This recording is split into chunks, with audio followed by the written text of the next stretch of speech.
as well as Dr. Nagaraju, General Physician, Dr. Satyanarayana, Emergency Medicine, Dr. Upendra Reddy, Critical doctors ఇచ్చేసామండి. ఎందుకు అంటే ఇక్కడ press meet మనకు ముఖ్యంగా యాదగాలందుకు కారణం ఏంటి అంటే ఈ రోజులలో అంటే చలికాలంలో మనకు ఎక్కువ గుండె సంబంధించిన వ్యాధులు అంటే స్ట్రోక్ ఎక్కువ వస్తున్నాయి. అంటే రీజన్ ఏముంటుంది అని అంటే ఎట్లాంటి కారణాలు ఉంటాయి, ఎట్లాంటి జాగ్రత్తలు తీసుకోవచ్చు, ఈ జాగ్రత్తల వల్ల మనం తీసుకోవడం వల్ల ఎంతో కొంత ప్రాణాన్ని కాపాడుకునే అవకాశం ఎక్కువ ఉంటుంది. దాని గురించి తెలియజేయడానికి డాక్టర్ అనీష్ కార్డియాలజిస్ట్ వచ్చారు. ముందుగా సార్ డాక్టర్ అనీష్ కార్డియాలజిస్ట్ మాట్లాడుతున్నాను. అనీష్, నేను గుండె వ్యాధి నిపుణులు పనిచేస్తున్నాను మెడికల్ హాస్పిటల్ కరీంనగర్లో. అయితే మనం చాలా తరచుగా చూసేది ఏంటి అంటే బ్రెయిన్ స్ట్రోక్ రావడం కానీ గుండెపోటు రావడం కానీ చలికాలంలో ఎక్కువగా జరుగుతుంది అన్నమాట. అది ఎందుకు అవుతుంది అనేసి మనకు చాలామందికి తెలియదు. ఎందుకు అవుతుందని ఫస్ట్ చలికాలంలో రక్తం అనేది చిక్కగా అవుతుంది.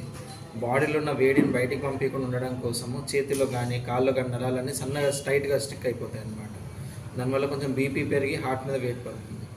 దాంతోపాటు కొంచెం వాటర్ కంటెంట్ తాగడం తగ్గుతుంది. ప్లస్ ఈ చలికాలంలో మన దగ్గర చూసే ప్రాంతంలో ఏంటి అంటే చల్లగా ఉందని చెప్పేసి కొంచెం ఆల్కహాల్ తీసుకోవడం కానీ స్మోకింగ్ పెంచుతారు కొందరు, వేడి కోసం అనేసి తీసుకుంటారు. అది కూడా ఒక సమస్య అవుతుంది. దాంతోపాటు మనకి తెలియకుండానే నీళ్ళని తక్కువ తాగుతాం చలికాలంలో. సో కొంచెం రక్తం చిక్కగా ఉన్నా ఏదన్నా మళ్ళీ బ్లడ్ క్లాట్ అయ్యే అవకాశాలు ఎక్కువగా ఉంటాయి. మళ్ళీ చలి వల్ల బీపీ పెరగడం కానీ షుగర్ మీద ఎఫెక్ట్ పడడం కానీ జరుగుతాయి. వాటి వల్ల కూడా మనకు మళ్ళీ గుండె మీద రిటర్న్గా వెయిట్ పడే అవకాశాలు ఉంటాయి. ఇవన్నీ కారణాల వల్ల గుండెపోటు వచ్చే అవకాశాలు చలికాలంలో ఎక్కువగా ఉంటాయి అన్నమాట.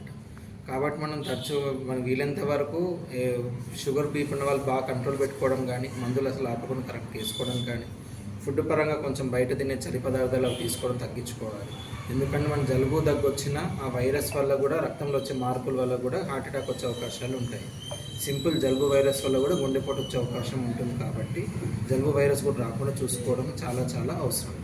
ఎస్పెషల్లీ వృద్ధులు కానీ కొందరికి మనకి ఆల్రెడీ కొంచెం ఇమ్యూనిటీ తక్కువ ఉంటుంది, షుగర్ ఎక్కువ ఉన్న వాళ్ళకి, అటువంటి వాళ్ళు కానీ ఒకవేళ అవసరం ఉంటే ఇట్లా జలుబులు దగ్గులు రాకుండా టీకాలు వేసుకోవడం కానీ, ఆల్రెడీ గుండె సమస్య ఉన్న వాళ్ళకి కూడా మళ్ళీ అది కూడా రాకుండా చూసుకొని టీకాలు వేసుకోవడం, జలుబు దగ్గున్న వాళ్ళకి దూరంగా ఉండడం, వీలైతే మాస్క్ పెట్టుకోవడం కానీ ఇలా చేసుకుంటే మనం ఆరోగ్యం కాపాడుకునే వాళ్ళం అవుతాం. ఖచ్చితంగా అందరూ ఆరోగ్యంగా తినాలి, ఆ జలుబు దగ్గులు రాకుండా చూసుకోవాలి, బీపీ షుగర్ కంట్రోల్ పెట్టుకోవాలి, చెడ్డ వాళ్ళతో దూరంగా ఉండాలి. ఈ చేయడం ద్వారా చలికాలంలో వచ్చే గుండెపోట్ల సమస్య నుంచి మనము రాకుండా జాగ్రత్తలు తీసుకోవచ్చు. Thank you. ముందుగా అందరికీ ఇక్కడికి వచ్చిన జర్నలిస్ట్ మిత్రులందరికీ నమస్కారం అండి. నా పేరు doctor Nagaraju Ravikanti, consultant physician medical hospitals Karimnagar. So ఇప్పుడు నాకున్న కండిషనే చాలామందికి ఉంది, జలుబు దగ్గు ఇవన్నీ కూడా. అంటే ఇవన్నీ అన్అవాయిడబుల్ బికాజ్ ఇప్పుడు మనకున్న ఈ టెంపరేచర్స్ వల్ల జలుబు రావడం అనేది కామన్. బట్ వచ్చాక నెక్స్ట్ ఎట్లా జాగ్రత్తలు తీసుకోవాలి, ఎందుకంటే నాకు సార్ చెప్పినట్టుగా ఎవరికైతే షుగర్ అన్కంట్రోల్డ్ ఉండిందో, ఎవరికైనా ఆస్తమా లేదా గుండె జబ్బులు ఉండిందో, లేదా సిగరెట్ అలవాటు ఉన్న వాళ్ళు, ఈ టొబాకో అలవాటు ఇట్లాంటివి ఉన్న వాళ్ళందరికీ కూడా ఏంటంటే ఈ చిన్న ఇన్ఫెక్షన్స్ కూడా పెద్దగా నంజులాగా తయారై మళ్ళీ పెద్ద ప్రాణాపాయ స్థితిలోకి వెళ్ళచ్చు. సో ఎవరికైతే 24 hours మోర్ దెన్ 24 hours జలుబు దగ్గు జ్వరం ఉంటే కనుక ఖచ్చితంగా సొంత మెడిసిన్స్ తీసుకోకండి, దగ్గరలో ఉన్న ఫిజిషియన్ అయితే కలవండి. ఇది టైం టేకింగ్ అంటే ఈరోజు నేను గోళీలు తీసుకోగానే తగ్గదు, ఒక వారం పడుతుంది తగ్గడానికి. ఆ లోపల మన జాగ్రత్తలు మనం తీసుకోవడం, మన వల్ల ఇతరులకు రాకుండా చూసుకోవడము, కరెక్ట్ పోషకాహారం తీసుకోవడము అండ్ ట్యాబ్లెట్స్ టైం తీసుకోవడం, ఇవి చేసుకుంటే కనుక మనం కొత్త కాంప్లికేషన్స్ లేకుండా చూసుకోవడం. బికాస్ ఇంకో 2 months వరకు కూడా మనకి టెంపరేచర్ ఎట్లుంటుందో తెలియకపోవచ్చు. మళ్ళీ సమ్మర్ ఆల్మోస్ట్ ఫిబ్రవరి ఎండింగ్ వరకు కూడా సివియర్ ఫ్లక్చువేషన్స్ టెంపరేచర్లో ఉండొచ్చు. సో అందరూ కూడా కుదిరినంత వరకు ఫ్రెష్లీ మేడ్ ఫుడ్, ఎందుకంటే ఇమ్యూనిటీ తక్కువ ఉన్న వాళ్ళకి నార్మల్ టైంలో తెలియకపోవచ్చు, ఇట్లాంటి చిన్న జలుబు వచ్చినప్పుడే వాళ్ళకే విపరీతంగా సివియర్గా డిసీజ్ వచ్చే అవకాశం ఉంటుంది. సో మీ రెగ్యులర్ మెడికేషన్స్ షుగర్ కానివ్వండి, బీపీ కానీ తీసుకోండి, ఫ్రెష్ ఫుడ్ తీసుకోండి. And more than 24 hours fever అయినా జలుబు లక్షణాలు ఉంటే కనుక ఖచ్చితంగా ఫిజిషియన్ని లేదా పల్మనాలజిస్ట్ని సంప్రదించి ట్యాబ్లెట్స్ వాడుకోవాలి. ముందుగా అందరికీ నమస్కారం అండి. వాల్యుబుల్ టైం మాకు ఇచ్చినప్పుడు థ్యాంక్ యూ. సో ఫస్ట్ ఏంటంటే ఆల్రెడీ సార్ వాళ్ళు చెప్పినట్టుగా ఆల్రెడీ కొన్ని రిస్క్ ఫ్యాక్టర్స్ లేదా కోమార్బిడిటీస్, అంటే ఇప్పుడు చలికాలం రాగానే ఫస్ట్ ఎట్లా అంటే వెదర్ అనేది మన మీద ఒక ఇంపాక్ట్ ఆల్రెడీ క్రియేట్ చేస్తుంది. ఏంటంటే చలి వల్ల ఏంటంటే మనకు ఆస్తమా ఉన్న వాళ్ళ పేషెంట్స్కి ఆల్రెడీ ఆస్తమా ఉంటుంది. అలాంటి పేషెంట్కి ఏదైనా గుండె జబ్బు ఉందనుకోండి, ఆస్తమా రావడం వల్ల గుండె మీద ఎఫెక్ట్. అది ఒకసారి వచ్చిందనుకోండి మళ్ళీ తర్వాత ఇన్ఫెక్షన్ చలికాలంలో ఈజీగా వచ్చే ఛాన్స్ ఉంటుంది, కామన్ కోల్డ్ ఇవన్నీ వస్తుంది. సో దానివల్ల ఇంకా డెడ్. సో ఇవన్నీ వచ్చాయని చెప్పేసి తగ్గించుకుందని చెప్పేసి ఆల్కహాల్, స్మోకింగ్, సో ఒక రిస్క్ ఫ్యాక్టర్ కాస్త 5 రిస్క్ ఫ్యాక్టర్స్ లాగా మారుతుంది. సో మిగతా సీజన్స్తో కంపేర్ చేస్తే ఈ 5 ఎఫెక్ట్స్ ఒకటేసారి పడేసరికి పేషెంట్కి ఎమర్జెన్సీకి వచ్చేసరికి ఎట్లాంటి సిచ్యువేషన్ ఉంటుందంటే చాలా వరకు ఆర్గన్స్ అన్ని డ్యామేజ్ అయ్యి వస్తాయి. ఆస్తమా వచ్చిన పేషెంట్కి ఆస్తమా ట్రిగ్గర్ అవ్వడానికి ఏదో ఒక రీజన్ ఉండాలి. ప్రస్తుతానికి చలి ఒక రీజన్ అండ్ ఎలాంటి ఒక ఇన్ఫెక్షన్. సో అట్లా వచ్చిన తర్వాత అంతకుముందున్న ఈ గుండె జబ్బులు అవి ఇంకా పెరుగుతాయి సార్. సో అట్లాంటి వాళ్ళు ఎట్లా వస్తారంటే ఎమర్జెన్సీకి సడన్గా ఎక్కువగా ఆయాసపడుతూ కానీ, బీపీ ఒకసారి బాగా పెరగడం కానీ, లేదా బీపీ బాగా తగ్గిపోవడం ఇన్ఫెక్షన్ వస్తే, లేదా సడన్గా హార్ట్ అటాక్ వచ్చి, లేదంటే బ్రెయిన్ స్ట్రోక్ ఏదైనా వచ్చి. సో ఇవన్నీ ఫస్ట్ చలితో స్టార్ట్ అయ్యి మిగతావన్నీ మనం యాడ్ చేసుకోవడం వల్ల రిస్క్ ఫ్యాక్టర్స్ లాగా తయారైపోయి మన దగ్గరికి ప్రజెంట్ ఉంటాయి. సో ఇట్లాంటి వాళ్ళు అంటే ప్రతి డిపార్ట్మెంట్కి అన్ని జబ్బులకి ఒక్కొక్క స్పెషలిస్ట్ ఉన్నారు. బట్ ఇవన్నీ ఉండగా ఎమర్జెన్సీ ఎందుకు ఇంపార్టెంట్ అని అంటే, ఇప్పుడు ఒక పేషెంట్ ఒక ఆయాసంతో ఎమర్జెన్సీకి వస్తారు, బాగా ఆయాసం సడన్గా వస్తుంది, కానీ దానికి ఏదైనా ఒకటే కారణం ఉంటుంది. ఆస్తమా ఉన్న పేషెంట్కి ఆస్తమా వల్లనే వచ్చిందని అనుకుంటారు, కానీ అలాంటి పేషెంట్కి ఆస్తమా ఇన్ని రోజులు ఉన్నా కూడా ఇప్పుడు హాస్పిటల్ రావాల్సిన అవసరం ఎందుకు పడుతుందంటే దానికి యాడెడ్ ఇన్ఫెక్షన్ ఏదైనా ఉండాలి, లేదంటే షుగర్ ఉన్న పేషెంట్ షుగర్ కంట్రోల్ అవ్వకుండా సడన్గా హార్ట్ అటాక్ రావడం. సో ఇట్లాంటి మల్టిపుల్ ప్రాబ్లమ్స్ ఒకటేసారి వస్తాయి. సో వచ్చినప్పుడు ఫస్ట్ ఏ డాక్టర్ నుంచి చూడగలుగుతారు. అందుకోసం అని చెప్పేసి స్పెషల్గా ఒకటి ఎమర్జెన్సీ మెడిసిన్ అనేది ఒక ప్రత్యేక బ్రాంచ్ ఎందుకు క్రియేట్ చేస్తారు అంటే, ఫస్ట్ ఆ పేషెంట్కి ఫస్ట్ ప్రాణం కాపాడిన తర్వాత సివియర్గా ఆయాసం అంటూ వచ్చారు. సో ఫస్ట్ ఆ ఇబ్బందిని ఫస్ట్ తీర్చడానికి emergency doctor important. So first 1 hour is golden period for any disease. అంటే సడన్గా వచ్చిన ఏదైనా సరే, ఇప్పుడు హార్ట్ అటాక్ అనుకోండి, వీలైనంత తొందరగా హార్ట్ అటాక్ సంబంధించిన ఇంజెక్షన్ కానీ, లేదంటే ఇమీడియట్గా మనకు స్టంట్ వేయడానికి దానికి ప్రిపేర్ చేసి పెట్టడం కానీ, లేదంటే బ్రెయిన్లో స్ట్రోక్ వచ్చిన పేషెంట్కి ఇంజెక్షన్ వితిన్ 4.5 hours ఇంజెక్షన్ ఇవ్వచ్చు. దానివల్ల తొందరగా రికవర్ అయ్యే ఛాన్స్ ఉంటుంది. లేదంటే సర్జరీ అవసరం పడింది అనుకోండి, ఇమీడియట్గా స్కాన్ తీసుకెళ్ళడం కానీ, లేదంటే స్పృహ బాగా తక్కువగా ఉన్న వాళ్ళకి ఊపిరి తీసుకోవడం ఇబ్బంది అవుతుంది. సో అట్లాంటి వాళ్ళకి వెంటిలేటర్గా పెట్టడం కానీ, లేదా ఆల్రెడీ కిడ్నీ డిసీజ్ ఉన్న వాళ్ళకి ఎమర్జెన్సీగా డయాలసిస్ చేయాలనుకున్నా కూడా ఇక్కడ మెడ దగ్గర నుంచి కానీ తొడ దగ్గర నుంచి కానీ ఒక సూది పెట్టి మనము పెద్ద ఇంజెక్షన్ పెట్టి దాని నుంచి డయాలసిస్ చేయడానికి అవసరం ఉంది. అవన్నీ కూడా మనం ఎమర్జెన్సీలో చేయాలి. సో ఏంటంటే ఎమర్జెన్సీలో ఈ గోల్డెన్ 1 hour పీరియడ్లో మన పేషెంట్కి ఎంత బెటర్గా ట్రీట్మెంట్ ఇస్తే తర్వాత ట్రీట్మెంట్ చేసే ప్రైమరీ కన్సల్టెంట్కి, తర్వాత క్రిటికల్ కేర్కి అనేది చాలా ఈజీ అవుతుంది. అంటే ఈజీగా డయాగ్నోస్ చేయవచ్చు. అంటే ఎమర్జెన్సీలో already half of the evaluation అయిపోతుంది. మిగతా హాఫ్ వాళ్ళ నాలెడ్జ్ ఉపయోగించి ఫర్దర్గా ట్రీట్మెంట్ కంటిన్యూ చేయడం వల్ల ఏంటంటే ఒక టీమ్ వర్క్ లాగా తొందరగా పేషెంట్ రికవర్ అయ్యే ఛాన్స్ ఉంటుంది. సో ఓవరాల్గా అన్ని డిపార్ట్మెంట్స్ కలిసి వర్క్ చేస్తే అండ్ బెటర్ అవుట్కమ్ ఉంటుంది. అండ్ ఫస్ట్ ఇంకా ఇలాగే దట్ ఇప్పుడు మనం మెడికల్ గురించి మాట్లాడుకుంటే at the same time trauma గురించి మాట్లాడుకుంటే రోడ్ ట్రాఫిక్ యాక్సిడెంట్స్ అంటే ఇప్పుడు ఈ రోజే చూసాం. మనకు ఇన్ని రోజులు ఉన్నట్టుగా సడన్గా ఈరోజు సిరిసిల్లలో వెదర్ చాలా మారింది. నేను రోజు సిరిసిల్లలో ట్రావెల్ చేస్తున్నాను.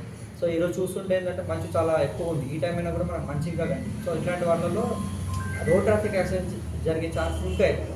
సో ఇట్లాంటి ఫస్ట్ ఇట్లా జరిగినప్పుడు ఒకవేళ ఎక్కువ ఇంజురీస్ ఉన్న పేషెంట్కి ఫస్ట్ బ్లీడింగ్ ఆపడం ఇంపార్టెంట్. బ్లీడింగ్ ఆపడము, తర్వాత ఇమీడియట్గా సెలైన్స్ పెట్టడము, లేదా బ్లడ్ ట్రాన్స్ఫ్యూజన్ చేయడము, ఇవన్నీ చాలా ఇంపార్టెంట్. సో ఇవన్నీ ఫస్ట్ ఎమర్జెన్సీలో చేసి ఆ తర్వాత బ్లీడింగ్ కంట్రోల్ అవ్వడము, తర్వాత బీపీ అనేది నార్మల్ చేయడము, ఈ తర్వాత మళ్ళీ స్పెసిఫిక్గా ఏమైనా ఆపరేషన్ అవసరం పడుతుందా, లేకపోతే చిన్న కట్టు పంపించవచ్చా, ఇలాంటివన్నీ కూడా మనం తర్వాత ట్రీట్మెంట్ అనేది చేసుకోవచ్చు. సో ఇది ఓవరాల్గా emergency important. First 1 hour is golden period for any disease. ఎమర్జెన్సీగా మనకు వచ్చారు అని అంటే whatever the symptom, BP తగ్గడం, లేదంటే సడన్గా పేషెంట్ కలుదిరి పడిపోవడం కానీ, షుగర్ బాగా పెరగడము, లేదా షుగర్ బాగా తగ్గడము, హార్ట్ అటాక్ రావడము, బ్రెయిన్ స్ట్రోక్ రావడము, ఆస్తమా పెరగడము, ఫిట్స్ ఉన్న వాళ్ళకి ఫిట్స్ రావడము, ఏదైనా సరే ఎమర్జెన్సీలో మనకు ఇమీడియట్గా ఫస్ట్ ఎమర్జెన్సీ ట్రీట్మెంట్ జరిగిన తర్వాత అది తీసుకోగలిగితే మనకు తొందరగా పేషెంట్ రికవర్ అయ్యే ఛాన్సెస్ ఉంటుంది. సో అది ఓవరాల్గా ఎమర్జెన్సీ ఇంపార్టెంట్. అండ్ ఈ చలికాలంలో కూడా అందరు సార్ వాళ్ళు చెప్పినట్టుగా జాగ్రత్తలు పాటిస్తే మనకు మరీ కాంప్లికేషన్స్ రాకుండా కొన్ని అన్అవాయిడబుల్ లైక్ కోల్డ్ రావడం అని మనం ఆపలేకపోవచ్చు, కానీ కొన్ని జాగ్రత్తలు పాటిస్తే అది కూడా రాకుండా లేదా వచ్చిన తొందరగా తగ్గిపోవడానికి మనం కంట్రోల్ చేసుకోవచ్చు. సో అందరూ జాగ్రత్తగా అన్ని జాగ్రత్తలు పాటించాలని కోరుకుంటూ థ్యాంక్ యూ. హలో, నేను doctor Upender Reddy, consultant critical care. చెప్పాలంటే ఆల్రెడీ అందరూ మాట్లాడున్నారు. క్రిటికల్ కేర్ గురించి అనేది చాలామందికి ఐడియా ఉండకపోవచ్చు. అంటే మామూలుగా ఏమంటారంటే ఐసీయూ డాక్టర్ ఏమంటారు, జనరల్ అంటే ఏం చేస్తారు రొటీన్ అనే కొన్ని అనుమానాలు ఉంటాయి అందరికంటే, అవగాహన తక్కువ ఉంటుంది. కాబట్టి ఇది ఏంటి అంటే యాక్చువల్లీ ఐసీయూలో ఇప్పుడు మన రొటీన్గా మా దగ్గర ఎన్ని ఐసీయూలు ఉంటాయంటే మా దగ్గర 4-5 ఐసీయూలు ఉంటాయి. ఒకటి మెడికల్ ఐసీయూ అంటారు, 2 సర్జికల్ ఐసీయూ ఉంటుంది, కొన్ని కార్డియాక్ ఐసీయూ ఉంది, న్యూరో సర్జికల్ ఐసీయూ, సిటీ, అన్ని ఐసీయూ సపరేట్. అంటే ఏ రకమైన పేషెంట్స్ ఆ రకమైన ఐసీయూలోనే మేనేజ్ చేస్తాం. ఇప్పుడు మా దగ్గర ఎలాంటి టీం ఉంది, ఎలా అని చెప్పాలంటే మా దాంట్లో మేము 5 ఉన్నాం. Critical care doctors, only ICU చూసుకునే వాళ్ళం 5 ఉంటాం. మొత్తం మెడికల్ హాస్పిటల్లో మొత్తం 30 మంది కన్సల్టెంట్స్ ఉంటారు, డాక్టర్స్ 45 మంది ఉంటారు మొత్తం హాస్పిటల్లో. ఇప్పుడు కరీంనగర్ మెడికవర్లోనే 45 మంది డాక్టర్లు ఉంటారు. అందులో ఓన్లీ 30 మెంబర్స్ కన్సల్టెంట్స్ ఉంటారు. అందులో 5 doctors only exclusive for critical care, అంటే ఐసీయూ చూసుకునే వాళ్ళు 5 ఉంటారు. కాబట్టి ఈ అన్ని రకాల ఐసీయూస్లో అన్ని రకాల పేషెంట్స్ ఉంటారు. ఎట్లాంటి ఐసీయూలో ఉంటారంటే కొంతమంది హార్ట్ అటాక్ వచ్చిన వాళ్ళు ఉంటారు, స్ట్రోక్ వచ్చిన వాళ్ళు, పక్షవాతం వచ్చిన వాళ్ళు ఉంటారు, యాక్సిడెంట్ అయిన వాళ్ళు ఉంటారు, పాయిజన్ తీసుకున్న వాళ్ళు ఉంటారు, స్నేక్ బైట్ వాళ్ళు ఉంటారు, లేకపోతే లివర్ ఫెయిల్యూర్ వాళ్ళు ఉంటారు, లేకపోతే డయాలసిస్ అయ్యే పేషెంట్స్ ఉంటారు, లేకపోతే ఇప్పుడు థ్రాంబోసైట్ ప్లేట్లెట్స్ 20,000, 10,000, లేకపోతే బాగా ఫీవర్ వచ్చి ఇట్లాంటి బాగా ఆర్గన్ డ్యామేజ్ అయిన వాళ్ళు ఉంటారు. రకరకాల పేషెంట్స్ ఐసీయూలో ఉంటారు, అన్ని రకాల పేషెంట్స్ ఐసీయూలో ఉంటారు. అంటే ఇది ఒక్కొక్క స్పెసిఫిక్గా ఒక బ్రాంచ్ వాళ్ళు చూసేది కాదు, అన్ని రకాల బ్రాంచ్లు అన్ని రకాల కేసులు ఇక్కడ చూస్తుంటాం. మన కరీంనగర్లో అన్ని ఏ డ్యామేజ్ అంటే మల్టీ ఆర్గాన్ కేసెస్ అంటారు. అంటే డయాలసిస్ అవుతున్న పేషెంట్ హార్ట్ అటాక్ వచ్చి డయాలసిస్ మీద పోయి, లేకపోతే ప్లేట్లెట్ తగ్గి ఇన్ఫెక్షన్స్ వచ్చి, ఇట్లాంటి ఎనీ రకమైన కేసులు ఉన్నా కూడా మన దాంట్లో మన మెడికవర్ హాస్పిటల్లో qualified team, round the clock 24 గంటలు క్వాలిఫైడ్ క్రిటికల్ కేర్ డాక్టర్స్ 24 గంటలు అవైలబుల్లో ఉన్నారు. ఎనీ టైం మీరు వచ్చినా కూడా ఎనీ టైం మన దగ్గర చాలా హాస్పిటల్లో చూసిపోవడం అట్లాంటివి కాకుండా 24 గంటలు మన హాస్పిటల్లోనే అవైలబుల్లో ఉన్నారు. ఎనీ టైం డయాలసిస్, అంటే మనకు మధ్యాహ్నం రాత్రి 2 గంటలకు వచ్చినా 3 గంటలకు వచ్చినా డయాలసిస్ చేసే ఫెసిలిటీస్ కానీ, మనకి సిటీ స్కాన్, ఎంఆర్ఐ అన్నీ మన హాస్పిటల్లో అవైలబుల్లో ఉన్నాయి. మన దగ్గర అన్ని రకాల సూపర్ స్పెషాలిటీస్ ఉన్నాయి. ఓన్లీ 2-3 ఏదంటే ఒకటి ట్రాన్స్ప్లాంట్, ఒకటి బ్రెయిన్, మన ఆంకాలజీ అంటే క్యాన్సర్ రకమైన దాన్ని కానీ ట్రాన్స్ప్లాంట్ దాకా రిమైనింగ్ ఆల్మోస్ట్ మెయిన్ ఏదైతే సూపర్ స్పెషాలిటీ డాక్టర్స్ ఉన్నారో అందరూ ఉన్నారు. వాళ్ళందరికీ సపోర్టింగ్గా మనకి ఎమర్జెన్సీ, క్రిటికల్ కేర్, అనస్థీషియా ఇవన్నీ కూడా వాళ్ళకి మెయిన్ సపోర్టింగ్గా ఉంది. కాబట్టి మా దగ్గర కరీంనగర్లో one of the best team అన్నట్టు మెడికవర్ హాస్పిటల్లో ఒక మంచి అన్ని రకాల హాస్పిటల్ ఉన్నాయి. మీరు ఒక్క దగ్గరికి వస్తే ఆల్మోస్ట్ అన్ని రకాల ఫెసిలిటీస్ మీకు కరీంనగర్లో మెడికల్ హాస్పిటల్ అవైలబుల్ ఉంటాయి. కాబట్టి నేను ఏమంటున్నా అంటే చుట్టుపక్కల ఇవన్నీ చాలామంది తెలియకపోవచ్చు, ఇంత పెద్దగా ఉందా అనేది ఐడియా ఉండదు. దీని పర్పస్ ఏంటి అంటే ఇంతమంది doctors, specialist doctors, super speciality doctors, ఇంత పెద్ద టీం ఉందని చెప్పడం అనేది కొంచెం సిరిసిల్ల వాళ్ళందరికీ కూడా కొంచెం అవేర్నెస్ క్రియేట్ చేయడం కోసం వచ్చింది. అందరికీ ధన్యవాదాలు.